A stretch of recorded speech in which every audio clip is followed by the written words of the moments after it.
Hello, and welcome to our webinar on the new Intel Xeon Scalable Family series of processors.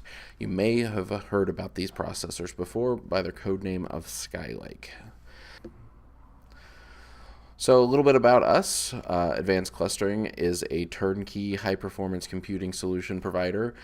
We build complete clusters that are for government, education, research institutions. So we include a complete system that includes the compute nodes, networking, storage, infrastructure, everything you need to roll a cluster off a truck and plug it in and get it up and running. A little bit about us. We were founded in 2001. We are completely focused on HPC solutions. We're an Intel Platinum provider, which is their highest level, as well as an HPC data center specialist. All right, so now let's move into what Intel likes to call their tick-tock model. This is a series of changes Intel makes from year to year, and where the talk is always the new microarchitecture and the tick is the die shrink. So I'm going to give you kind of a history of the tick-tock in the last couple of generations so you understand where this new generation processor fits in. So we're going to start with the Romley family. So the platform encompasses the CPU, the motherboard, the chipsets, things like that. So it's more the complete system.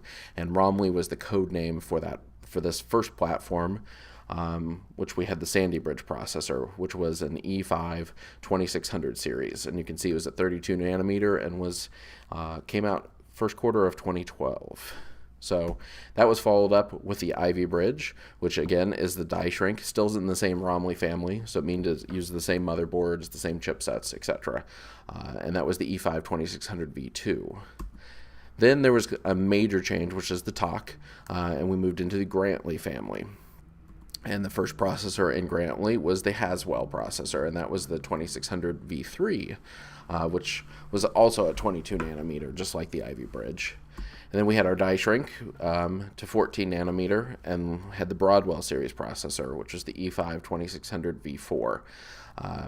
And that was the current processor up until this new released Skylake or Xeon Scalable processor. You can see that they had a fairly consistent numbering scheme. We had the E5 2600, the E5 2600 V2, the V3, the V4, and now we're moving into the new platform, which is called Pearly. Again, a complete microarchitecture change. Processor, though, is called Skylake. And you can see from the numbering scheme, it's no longer an E5 series. It's a 4-digit number that starts with a 3 to an 8, a 1, and a couple of X's. A few slides later, we go into some detail on how to decode the part numbers and what they mean.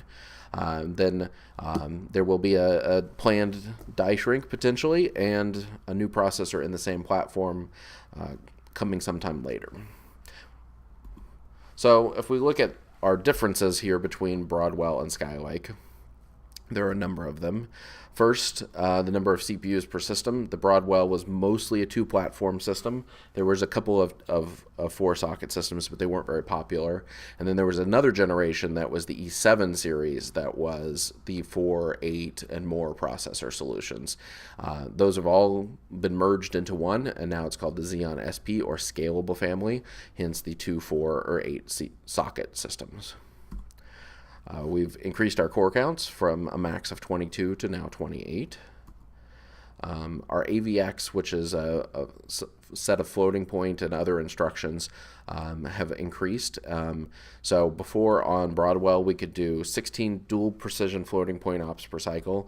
Now with the Xeon SP family, we can do 32 dual precision floating points when using this new AVX 512 instructions. Now that's select SKUs only, and we'll go into some more detail in later slides about which SKUs and how that works.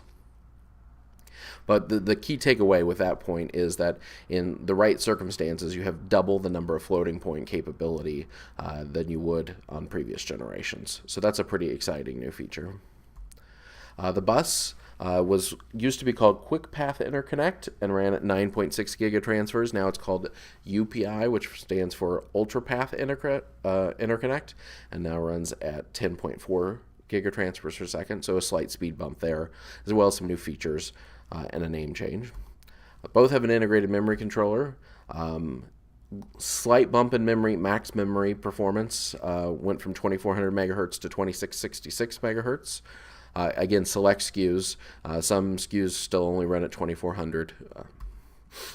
Another big change is memory channels per CPU and therefore per two-socket system. So in the previous generation, we had 4 channels of memory per socket, or 8 channels on a dual socket system. Now with the Xeon SP, we have 6 channels of memory on 12 for a dual socket system. So this means that we have 50% more memory bandwidth, but it also means that memory now is added in not as round numbers as before, where we would have 32 gigs of RAM or 64 gigs of RAM. Now we have 48 and 96, just because the size of the DIMMs is staying the same, but the quantity of DIMMs you'll want to add to get maximum performance has changed. Maximum number of DIMMs per system on a 2-socket hasn't changed. It's still 24. Number of PCI Express Gen 3 lanes has bumped up a slight bit. So on the Broadwell, we had 80 on a 2-socket systems. Now we have 96. This all depends on the motherboard and the configuration of the actual server to find out how many lanes are going to be available. Some lanes are taken up by things like network cards and storage controllers. So, but the theoretical maximum has increased. So that's kind of a nice bump. And the power draw. So we go from 85 watts to 135. There was a couple of higher end power on the Broadwell. I think they topped at 160 on a select workstation only SKU. Now on the Skylake, we go from 85 to 205 watts. So there's a decent increase in power in some configurations. So the new features in Skylake, we've got some CPU changes here. A lot of these we went over before, but there's 6 memory channels per socket. We've got this 512-bit AVX instructions, which gives us the 32 dual precision floating point ops. 3D crosspoint DIMMs are coming in the future, which are a new type of memory that will allow us to get to much larger sizes. There's an optional integrated OmniPath and FPGA. So OmniPath is the fabric that's similar to InfiniBand. It's Intel's version of a high-speed interconnect for HPC applications. So that can be integrated directly in the CPU. And coming in the future, there will be a processor with FPGAs integrated as well. As we mentioned before, there's more socket configurations. There's some better power management controls, more cores, faster memory. So the next slide here lets you understand the different levels of CPUs and their numbering scheme and how to read the part numbers. So there's multiple levels now. There's the platinum, gold, silver, and bronze. So that will correspond to the first digit in the part number. So you can see an 8 is a platinum. Unfortunately, there's 2 gold, so there's a 6 gold and a 5 gold. There's 4 for silver, 3 for bronze. The next digit in the part number is the generation. So the number 1 is for the Skylake SP, which is the current generation. We assume that going forward, the next generation, there will be a 2 there for the next one. So we'll be able to keep this numbering scheme for a little while, hopefully. The next 2 digits are the SKU. So, for example, 20, 30, 40. Higher generally equals better. So if you want a higher end processor, look for a higher number there. And the last digit, there is an optional alpha character at the end.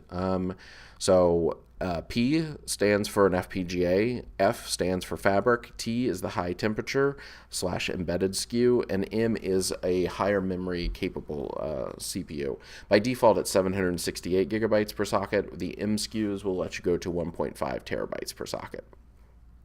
So there's some other features here on the differences between the different SKU levels. So that's what we'll go through right now. So our first one is bronze, which is the 31 series, or the 3000. So you can see that it's got maximum of 2 sockets. It's got slower memory at only 2133. It only has 16 dual precision floating point ops per cycle, so it doesn't take full advantage of that AVX 512 and giving you the 32 floating point ops, and it does not have hyperthreading or turbo boost. So this is very much an entry-level processor, one that we don't expect to see a lot of use for in HPC, other than maybe a management node or an auxiliary system. The next level is silver, and I've highlighted in green here the changes from level to level, so it sticks out a little more. But you can see the memory speed has increased a little bit to 2400 megahertz, and we've added in the hyperthreading and turbo boost again. So again, a somewhat entry-level processor, a little bit faster memory. The hyperthreading, while generally not a huge performance and boost, and a lot of the times left off in HPC, it is for certain applications nice to have. The turbo definitely can help as well for applications that are not multi-core or not incredibly efficient and well-written. You can get a boost from turbo there as well.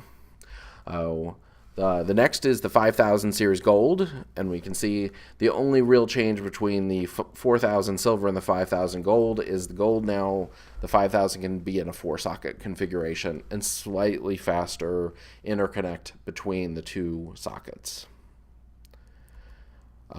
The 6000 gold adds a lot of changes, and it's kind of where we see is the sweet spot for an HPC application because of a couple of features. And the main one is the 6 channels of memory at 2666, and then the 32 dual precision floating point ops. So it's got the 2 512-bit FMAs for AVX 512. So for floating point performance, the Gold 61 series is significantly better than the Gold 51 series, even at the same clock frequency. And then the last choice is the Platinum. So that really the only major difference is an 8-socket. As you'll see in the next slide where we have all the individual SKUs, you can see there's some more cores and more higher frequencies available in the Platinums than the Golds.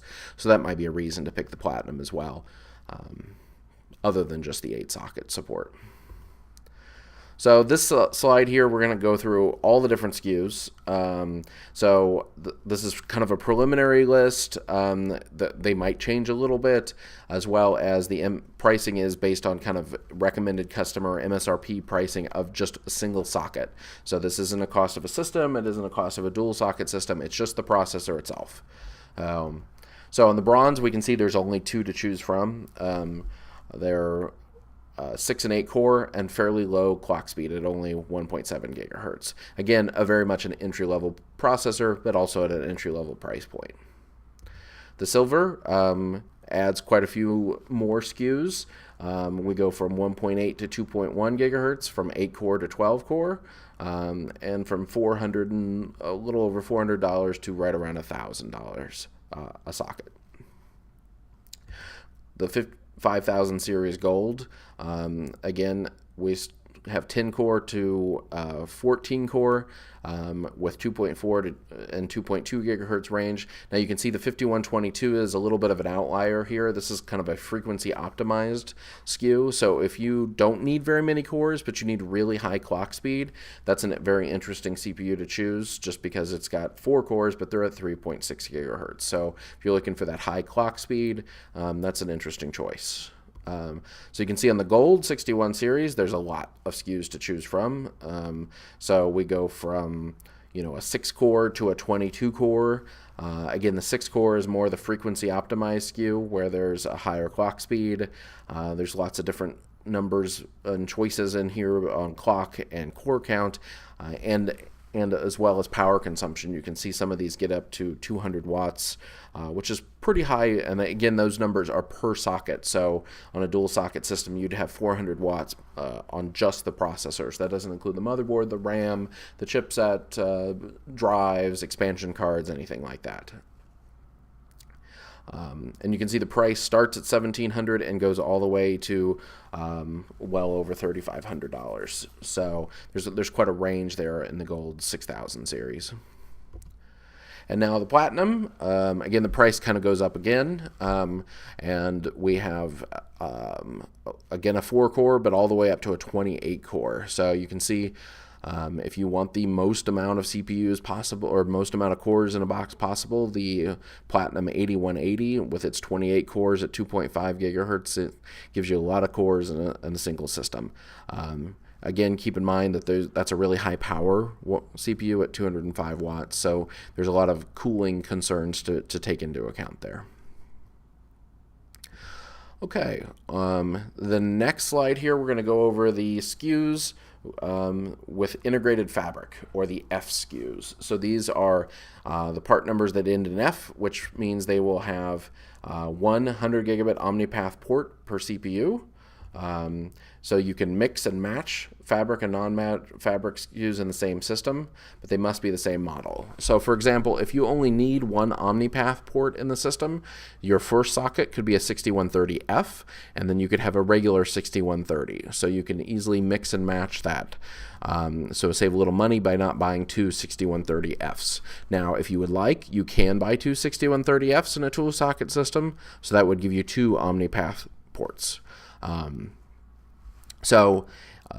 Even with these SKUs, there is a small price increase to go to the F over the non-F, but there is another piece that needs to be added, and it's called the carrier card, because we have to get the actual OmniPath connection, the QSFP connection to the OmniPath fabric outside of the system.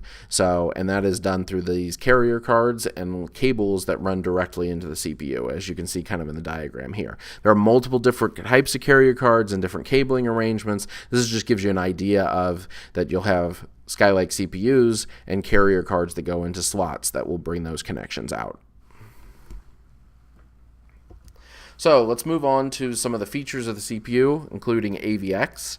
I'm going to kind of go through a history of AVX and then show the transition we've gone from AVX1 to now to AVX 512. So AVX1 launched in the Sandy Bridge processor. It provided one 256-bit floating point unit, which gave us the 8 dual precision floating point ops per cycle.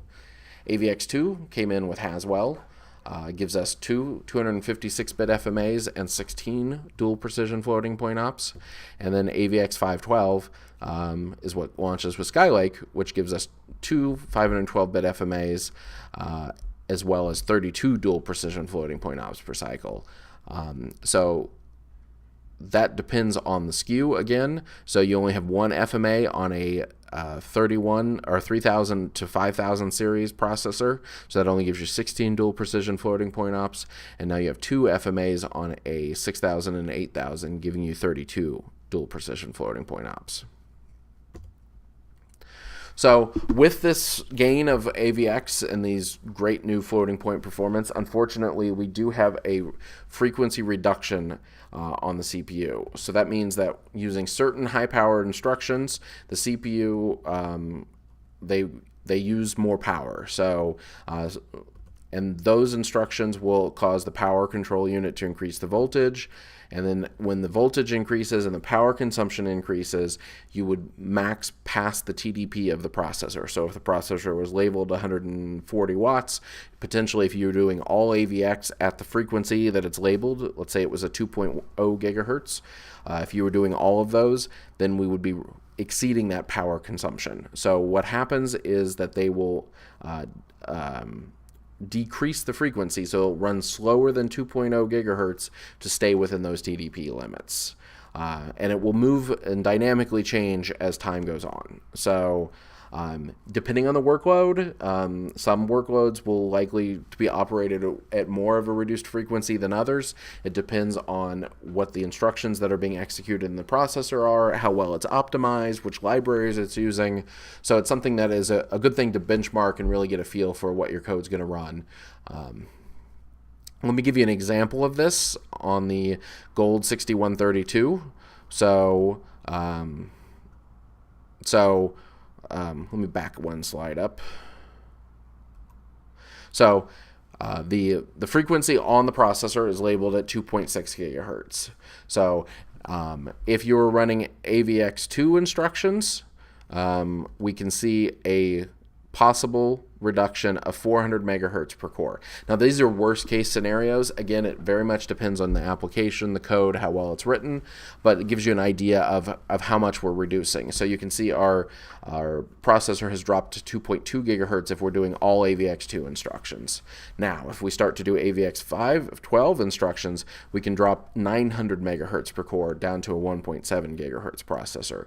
So you can see we've lost nearly a gigahertz of performance when doing all AVX512. Again, worst case scenario, if some cores are doing AVX512 and some are not, or some are doing certain instructions and others, then that frequency reduction will be varied.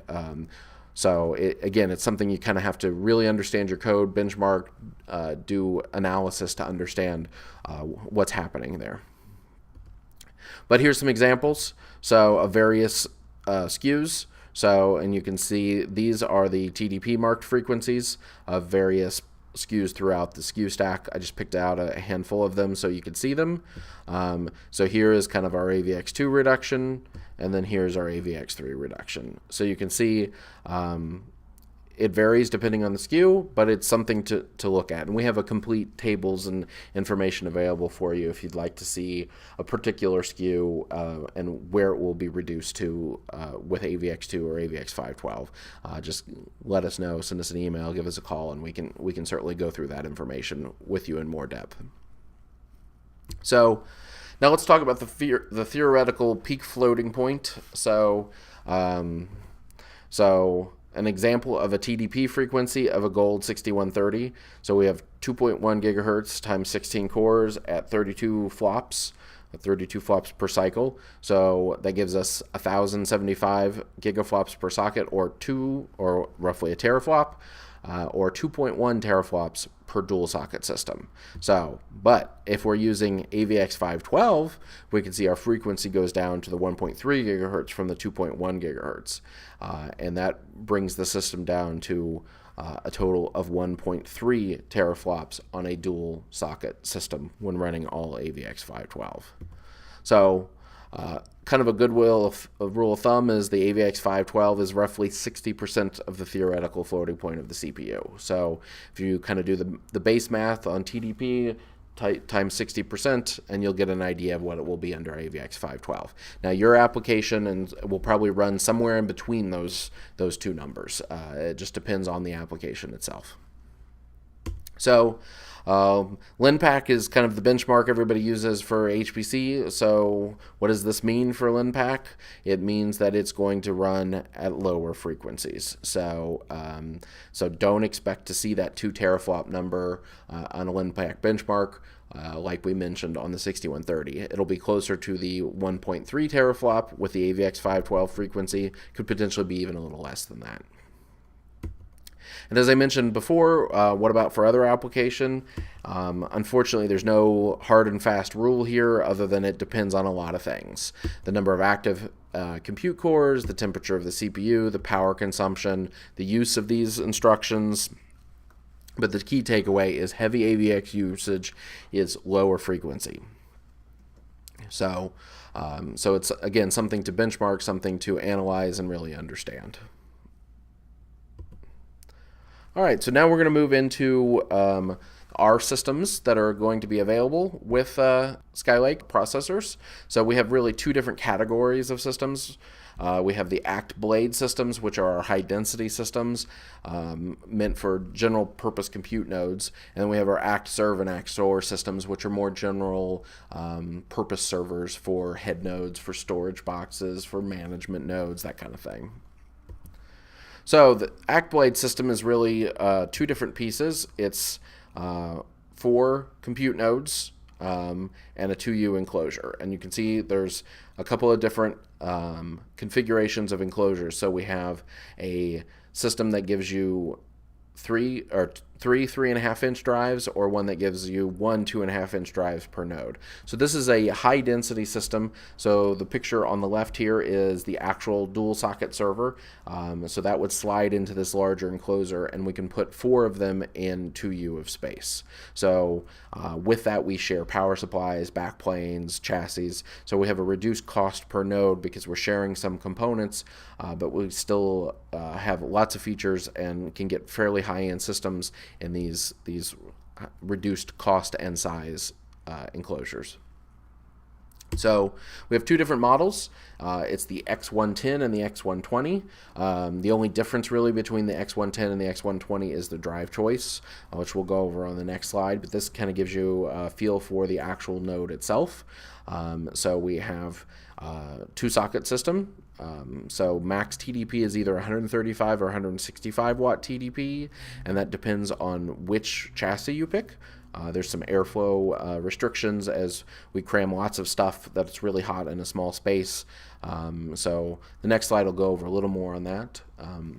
Our Ethernet choices are dual 10 gigabit base T or dual 10 gigabit SFP+.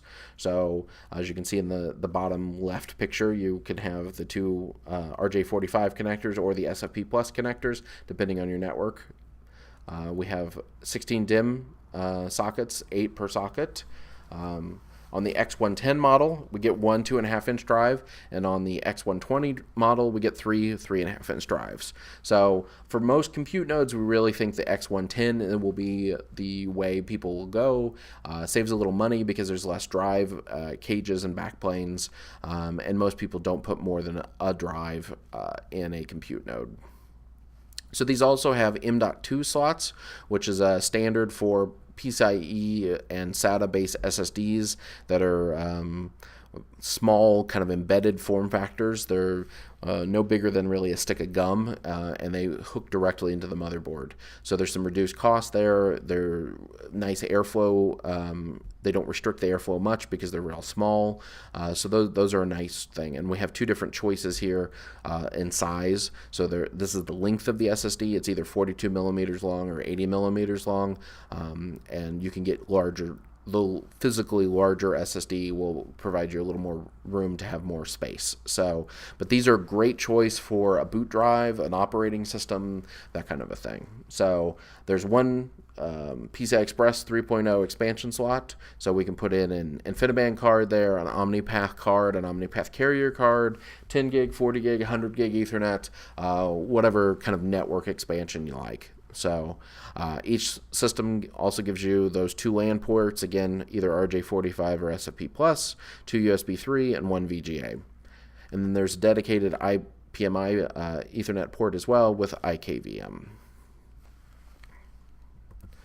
So our enclosure, again, we have 2 choices, the 120 or the 110. The 120 gives you the 3.5-inch per node, where the 110 gives you 1 2.5-inch drive per node. So, and there you can also see the CPU differences. So because of the extra airflow that the 110 provides, we can use a higher wattage CPU. So if you're looking for a more high performance CPU, then the 110 chassis is really where you want to go. Gives you more airflow and therefore can do these higher end CPUs. They also have a dual 2130 watt power supply. So something to keep in mind with that is that you really need 208 volt power to use the full capacity of a 2130 watt power supply. A 110 circuit that you would have in your wall only delivers 120 watts. So you can do that on these systems, but that's really limits the total power consumption of the system, as well as the ability to be redundant power. So with these high wattage processors, we can get close to 400 to 500 watts per system. There's 4 of them in this enclosure and using this power supply, so you can see how that 1200 watts could potentially not be enough to deliver the power you need to do redundant. So something to keep in mind. Other thing to keep in mind is the power density and cooling necessary for these systems, and that a fully configured high wattage system could come close to 1,000 watts per rack unit. So that's 2,000 watts per 2U. So if we were to fill 10 of those complete systems and they were all running at full capacity, it'd be 20 kilowatts and only 20 U of rack space. So that can be a challenge for your data center unless it has been designed explicitly for these newer high density configurations. Something to keep in mind, and something maybe that you'll need to plan for, but make sure you talk to your data center people about whether or not you can support these high powered systems. Okay, so we're moving on to kind of the general purpose systems. So we have the X1, moving on to the general purpose 1U systems, we have our X1110 1U system. So this is a standard 1U server, 2-socket system with dual 10 gig T to Ethernet on it. There's an option for an additional 2 SFP plus. 24 DIMM sockets in here, so we can easily go to 1.5 terabytes of RAM. We have 8 2.5-inch drives, and now our drives in all of these systems going forward are configurable with either SATA or SAS and RAID or NVMe. So if you're not familiar, NVMe is the new standard for PCI Express based SSDs. They're incredibly fast, high performance. So we can do up to 8 of those NVMe drives in this 1U system. We still have our M.2 slots for OS drives, that kind of thing. 2 expansion slots, full suite of LAN, USB, VGA, etc., as well as dedicated IPMI. So a great general purpose box, even a pretty high performance storage box if you fill that with 8 2.5-inch U.2 NVMe drives. Those are nearing the 2 terabyte capacities these days, so you can get a decent amount of really fast storage even in this 1U. So we also have our series of 2U servers. There's 3 different ones to choose from. So you can see there's varying TDP, CPU choices, drive choices. So from 8 2.5-inch drives to 24 2.5-inch drives, or 8 3.5-inch drives. So it really just depends on what your needs are. Most likely we'll have a configuration available for you to try that out. And now if you're interested in getting details on any of those and more information on them, you can go to our website. They're all there. There's a configurator. You can kind of configure your system, see what it would cost, etc. So our storage server, so is a 4U with 36 2.5-inch drives. Again, very similar configuration, that it's 2 Xeon processors. It's got dual 10 gigabit base T. Has 36 2.5-inch drives. So those can be with hardware RAID, or they can just be SAS if you're going to want to do ZFS or software RAID or any other kind of software-defined file system. Again, M.2s, your IPMI, IKVM, that kind of a thing. So they're all fairly consistent in their manageability features, which we go over a little bit more here. So the BIOS and firmware is all command line flashing for the BIOS, IPMI, and the chassis firmware. The BIOS settings can also be controlled by the command line. So this means that if you want to turn hyperthreading off on one of a node, or turn it back on, or change some other BIOS setting, you can do that from the command line without rebooting into the BIOS and going through a menu. You can script that. You can do it across all the nodes. There's great ways to get to automate a lot of those features. There's also an extended event log, which has detailed reporting of the ECC errors, including the DIMM socket. So if there is a bad DIMM in a system, it will tell you that it's CPU A or CPU 1 slot A1. So you know which DIMM is bad and easily to replace. Again, full IPMI with remote console and media redirection. So you can get sensor data, you can get the event log, you can get temperature, fan speed, power cycle of the system, etc. So all of these things work with Linux without needing special kernel modules, and that includes flashing the BIOS and doing the BIOS settings. So there's a couple of command line utilities that are Linux supported that can be distributed with the system, so very easy to update BIOSes, change settings, etc. So we're moving on to a couple of other systems and things we wanted to talk about, which are not directly Skylake, but fit within the family, and that's our ActBlade P120 series. So this is a Knight's Landing or Xeon Phi, hence the P instead of the X in the model number. So this again is similar to our X110 we talked about before, in that it is 4 complete systems in 2U, but these are the Xeon Phi processors instead of the Xeon Skylake SP processors. So if you're looking for really high core count, massively parallel processors, the Xeon Phis are available, all in the same form factor, very similar feature set of the previous generations. And they have the same manageability and features of the other nodes. And then lastly, we'll talk a little bit about OmniPath. We did a little bit before, and that some of the CPUs have that internally as an option. We have a full suite of OmniPath products we offer, including switches, cables, but OmniPath is a very high bandwidth, low latency cluster interconnect, less than a microsecond or right around a microsecond latencies with 100 gigabit a second bandwidth.